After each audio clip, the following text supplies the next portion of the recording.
Hey, good afternoon. Getting ready for a tough drive. I'm leaving work a little bit late, so I'm heading straight into Phoenix, the heart of Phoenix rush hour traffic, which made me instantly think of preparing for difficult situations, things that you know you're going to be triggered, things you're going to know that you're challenged by, things that might cause you heartache or some type of emotional reaction, some really strong reaction, something that you're prepping for. How do you prepare for those things? And I think um, some people approach problems as problems. And we know that how you perceive things has a major impact on your belief system, how you believe something should or should not be, or how you believe your ability to handle something can affect you in a good or a bad way. So if I'm heading into traffic and I know it's going to be bad and I'm dreading it the whole time and I'm already complaining before I even get to the part that's bad, then obviously it's going to be that much worse as I get into it. And I know a lot of people also do not like the phrase emotional trigger. I've heard people say the term emotional trigger only applies to people who are weak or can't handle certain things, or they're mentally broken. It's obnoxious garbage, because what we experience when we talk about emotional triggers or some type of trigger response is very simply a human biological response to difficult situations. What we're actually experiencing is a threat response. So I am heading into traffic and I anticipate that it's going to be difficult, and my body is responding as if I'm under threat. And so that what that does is it ends up causing a threat response, as if I'm actually physically under threat. So I'll use the example of people who experience extreme anxiety associated with public speaking.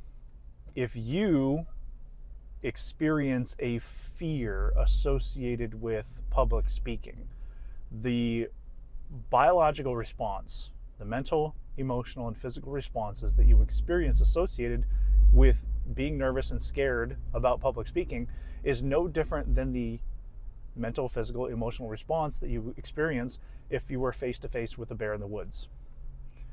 Your brain and your body has one threat response. The only question is, how strong is it? And that's why it's important to understand your triggers and then proactively engage in training that allows you to manage your body so you can perform your best under stressful circumstances, under stressors. And that's why a lot of people who experience stress and don't seem to get better don't get better because they're not doing the things to get better. Somebody says, oh, well, an emotional trigger response is for weak people, and so I'm not a weak person, so therefore I'm not going to work on this trigger response. Well, then you're never going to get better. You are never going to experience a productive response to the things that make you nervous or scared or angry. You're always going to have that because you are training and reinforcing your response to that situation. So we'll use the example of I'm now merging into heavy traffic, and it's something that used to, I used to have serious issues with anger. And it's something that I've trained over a long period of time to de-escalate and retrain my body in these things, these situations. So if I understand that I tend to get angry and aggressive in traffic, then I have to deliberately train myself to, first of all, prepare for that performance environment. And I'll explain what I mean by that in a minute. I have to prepare to perform effectively. And then I have to do the things that allow me to perform effectively. most people have engaged in some form of sport, performing arts, or something that required preparation and skill to achieve, right? Sports is a primary, but I also have friends that are into things like acting or musical performance, playing a band or something like that. And so most people understand what I mean by pre-game routine or a pre-performance routine. How do you mentally, emotionally, physically prepare yourself so that you're in an optimal performance state when the game begins or the performance begins? Because if I come out on stage as a musician, I'm really flat, it's going to be super boring. So that's why a lot of bands will use warm-up bands, or comedians will use warm-up comedians to warm up the crowd, and then they can come out as the primary performer at an ideal state, and the crowd is already warmed up, and then they come out on the stage warmed up, and everybody's at this performance state.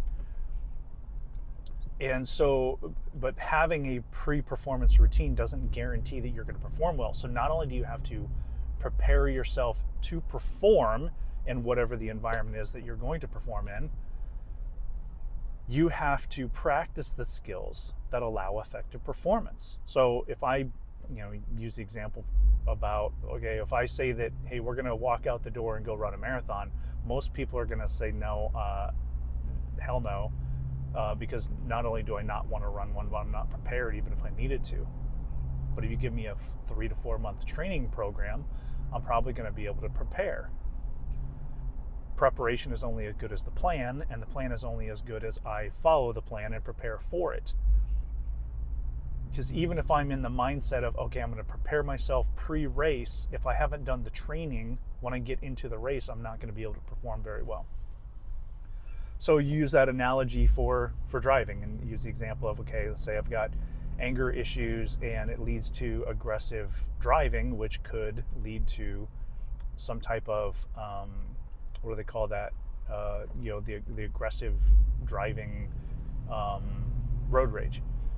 So you have it ends up with some road rage, right? It's not a far stretch to see why that would be a problem. I'm already anticipating some type of confrontation, because there's all these idiots on the road and they're in my way and they're my lane and they won't let me in, but then I won't let other people in, and then this is my lane, get out of my lane.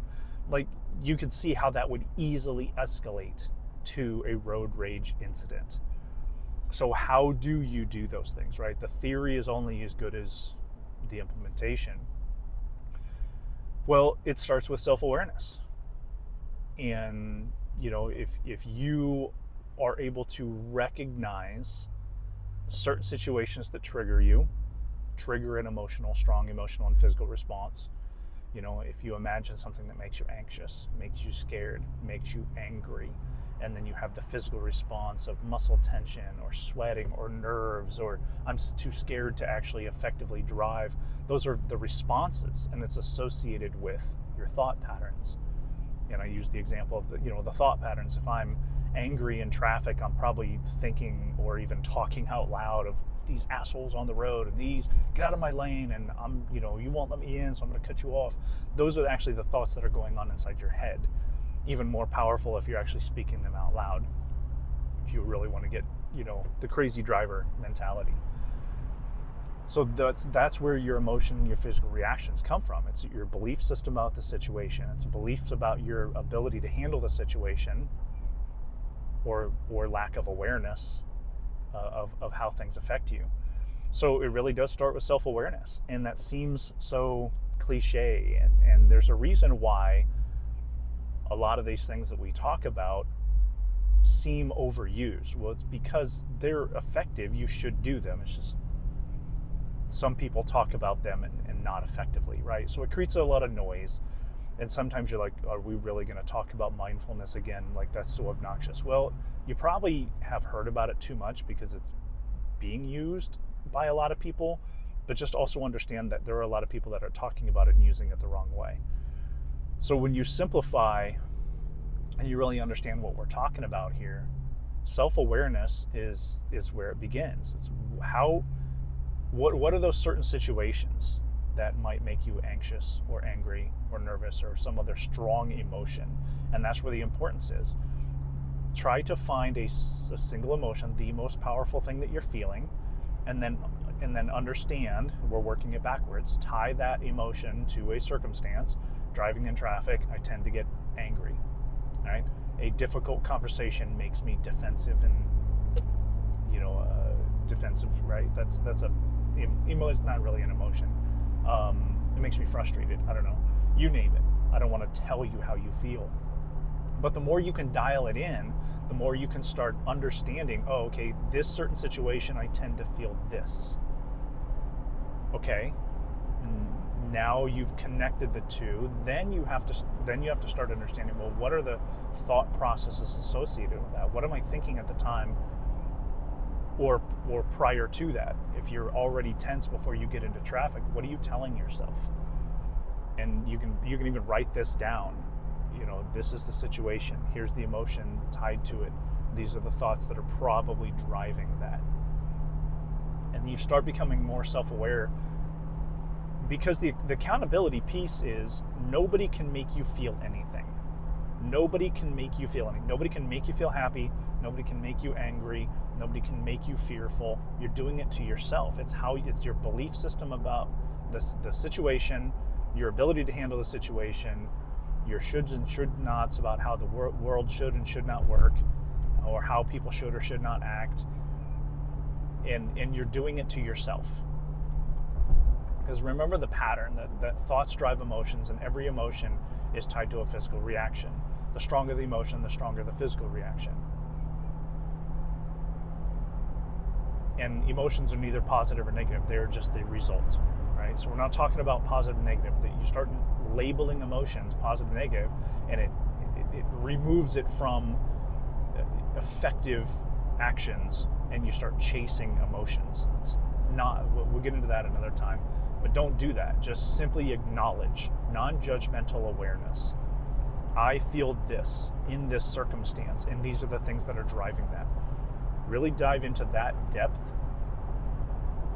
of awareness, because until you have that awareness, a lot of the skills become coping mechanisms, which aren't really successful performance skills. You're not really accomplishing anything. You're putting a band-aid on a problem.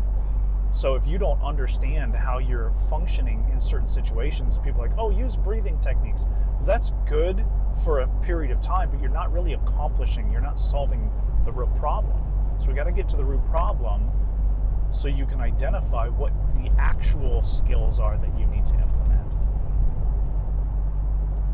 So take some time this week and think through, experience some, and if you experience certain situations, after you have a chance to calm down, do some reflection, and identify those things. The situation, the physical reaction, the strong emotions, and then what were the thoughts that led to that. That is where you start. And until we get there, we can't really have a further conversation. I can't give you skills to effectively overcome. So otherwise I'm just handing you a Band-Aid to put on, a massive injury. It just doesn't do you any good. It's not effective. And I don't want to try to give you everything. I just want you to understand the first step. So take that, run with it. Let me know your feedback. If you're comfortable with it, let me know what does that look like for you? What are some situations? And be vulnerable. And I understand that you don't want everybody to know all your deep, dark secrets. Just, share with what you're willing to share. And let's talk through it. See how we can help you build your self-awareness so that you can then learn the skills necessary to be more productive and experience those healthy outcomes, even in the most challenging situations.